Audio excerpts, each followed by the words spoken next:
Road ऐसा हम ये योजना बना नहीं रहे, ये योजना स्वीकृत कर चुके हैं।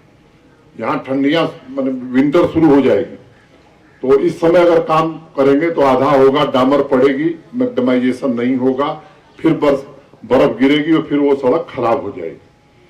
तो मुझे लगता है कि समय को देख करके उस हिसाब से काम किया जाए, क्योंकि बर्फ गिरेगी तो फिर सड़कें खराब होंगी। तो ऐसी सड़क बनाई जाए कि कम से कम 4 साल 5 साल वो चले, जिस पर आप अच्छी तरीके से चल सके। एक सेंट्रल रोड फंड की बात आई है, 200 करोड़ रुपए भारत सरकार यहाँ देती है हर साल सेंट्रल रोड फंड में, और सड़कों की स्वीकृति सेंट्रल रोड फंड में इतनी की गई है कि अगर 200 करोड़ हर साल मिले तो 20 साल लगेगा सेंट्रल रोड फंड की सड़कों को बनाने में। उस पर भी एक बड़ा निर्णय हम लोगों ने किया है कि जो सड़कें 50% से ऊपर बन गई हैं उनको सीआरएफ से बनाएंगे, जो नहीं बनी है उनको बाहर निकाल करके उनके लिए फंड उपलब्ध करा के उनको भी बनाएंगे। लेकिन जब आज हम ये कह रहे हैं तो इसका ये मतलब नहीं कि 2 महीने में बन जाएगी। एक योजना हमने बनाई है, सबने मिल करके बनाई है। किसी भी सभ्य समाज की जो मिनिमम रिक्वायरमेंट, अच्छी सड़क होनी चाहिए, बिजली मिलनी चाहिए और शुद्ध पीने का पोर्टेबल वाटर मिलना चाहिए। ये मोटे तौर पर हम सब कोशिश कर रहे हैं कि आने वाले 2 वर्ष में हम ये बात कह सकें कि यूटी के हर गांव तक सड़क हमने पहुंचाई है, हर घर को बिजली मिल रही है और हर घर को स्वच्छ पोर्टेबल वाटर पीने का मिल रहा है। ये इंतजाम हम लोग 2 साल में करेंगे।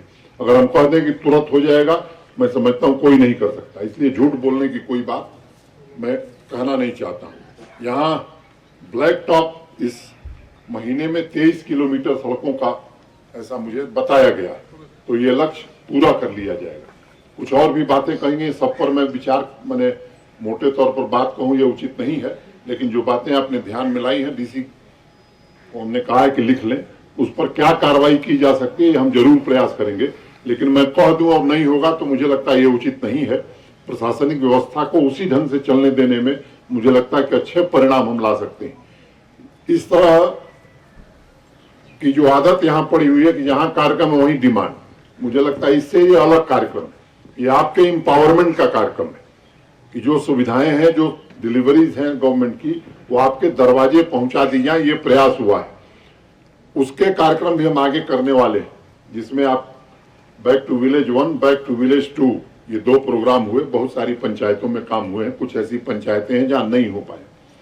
इस बार बैक टू विलेज 3 हम शुरू करेंगे 2 अक्टूबर से, बापू के जन्मदिन से। और पहले ही हमने इंतजाम किया कि हर पंचायत को 10 लाख रुपया हम एडवांस में दे रहे हैं, और एक बात तय कर रहे हैं कि ये काम कौन सा होगा उस पंचायत में, पंचायत के लोग तय करेंगे। हमारे अधिकारी आएंगे आपको फैसिलिटेट करने के लिए, हमारे बीडीओ साहब आएंगे, लेकिन वो नहीं बताएंगे कि ये काम होगा। आप तय करिए कि आपकी पंचायत में सबसे महत्वपूर्ण काम कौन है। ये 10 लाख अलग से हम दे रहे हैं। 14th फाइनेंस कमीशन का पैसा और मनरेगा का पैसा आपके पास है। मैं 2-3 सुझाव देना चाहता हूं। मुझे बताया गया है कि ये पूरी यूटी ओपन डेफिकेशन फ्री हो गई। सामान्य रूप से मैं भी गांव का रहने वाला, तो हमारे यहाँ भी टॉयलेट बन गए, लेकिन कूड़ा हर घर के बाहर पड़ा हुआ है, हटाने वाला कोई नहीं।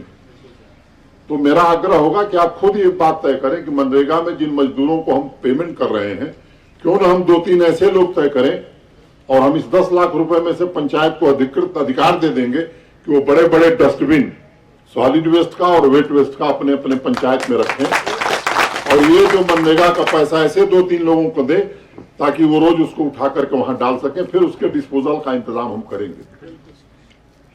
स्पोर्ट्स की सुविधा के लिए भी उसमें प्राविधान किया है कि जिस गांव माने गांव का या जिस पंचायत का नौजवान जिस तरह की खेल खेलता है, अब क्रिकेट जहां होता है वहां क्रिकेट का ही सामान चाहिए, जहां क्रिकेट नहीं होता है वहां अगर फुटबॉल होता है तो फुटबॉल का ही सामान चाहिए।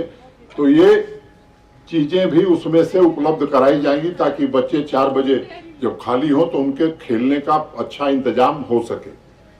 तीसरी बात हमने कही है, हमारे इलेक्ट्रिसिटी डिपार्टमेंट के सेक्रेटरी यहीं बैठे हुए हैं, ये कोशिश कर रहे हैं कि अगर कहीं पंचायत को दिक्कत है ट्रांसफार्मर की, तो अभी हम रास्ते में इनसे बात कर रहे थे, ये काम है बिजली विभाग का, इलेक्ट्रिसिटी डिपार्टमेंट का कि वो ट्रांसफार्मर बदले। लेकिन यहाँ की जो दिक्कतें हैं मैंने बताई लंबे समय से हैं। जगमोहन जी 90 में थे और 30 साल भी अभी वो दिक्कत झेल रहे हैं। तो व्यवस्था दुरुस्त करने के लिए ये भी अधिकार दिया है कि अगर आप ट्रांसफार्मर भी उसमें से लेना चाहते हैं तो आप इनको इंटेंट देंगे बिजली विभाग को, उसमें हम प्राथमिकता देंगे।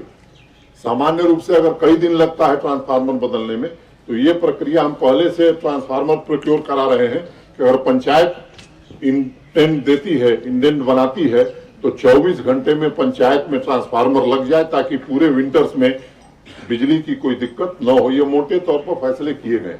आपने जो बातें कही वो डीसी श्रीनगर ने नोट किया है, मैं उसमें क्या किया जा सकता है ये जल्दी निर्णय करके वो आपको डीसी बताएंगे, या आप कभी मिलेंगे तो मैं बताऊंगा।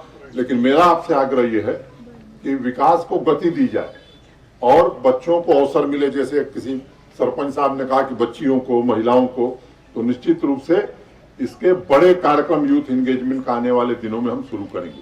कल एक कार्यक्रम हमने शुरू किया है, गांधरबल और उधमपुर, ये 2 जिलों के जो 9th, 10th, 11th, 12th के बच्चे और बच्चियां हैं। सामान्य रूप से पढ़े लिखे लोग भी समझते हैं कि बच्चे के पास 10-12, किसी को इंजीनियर बनना है, किसी को डॉक्टर बनना है, कोई MBA करेगा, कोई कंपनी सेक्रेटरीशिप करेगा, कोई 12-14 से कोई फैशन डिजाइनर बनेगा।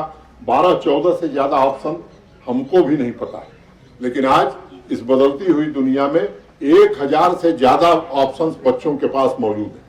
एक बच्चे का इवेल्युएशन, वो किस दिशा में जा सकता है, उसके पेरेंट्स की स्थिति, मान लीजिए बच्चा बहुत इंटेलिजेंट है, MIT में जा सकता है वो, लेकिन उसके पेरेंट्स की स्थिति नहीं है MIT भेजने की, तो वैकल्पिक व्यवस्था, अल्टरनेट अरेंजमेंट कहाँ हो सकता है उसके पढ़ने का।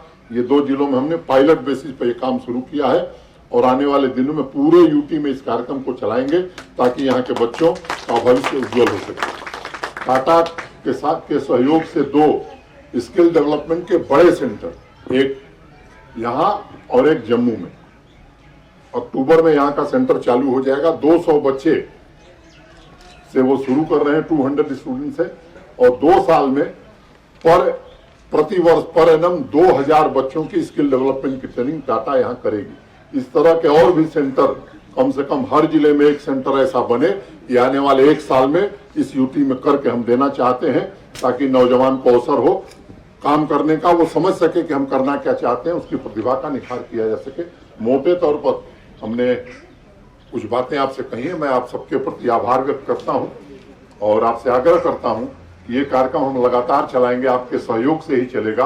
और मुझे लगता है कि आप, ये सरकार आपके दरवाजे पर आ जा करके खड़ी है और हम आगे और भी ये कोशिश करेंगे कि सरकार जो है वो पब्लिक के लिए है, पीपुल के लिए। तो पीपुल सेंट्रिक गवर्नमेंट ये दिखनी चाहिए, प्रशासन दिखना चाहिए।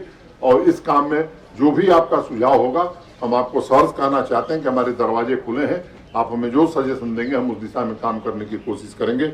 सबको मैं फिर से एक बार बहुत धन्यवाद देता हूं। Thank you so very much.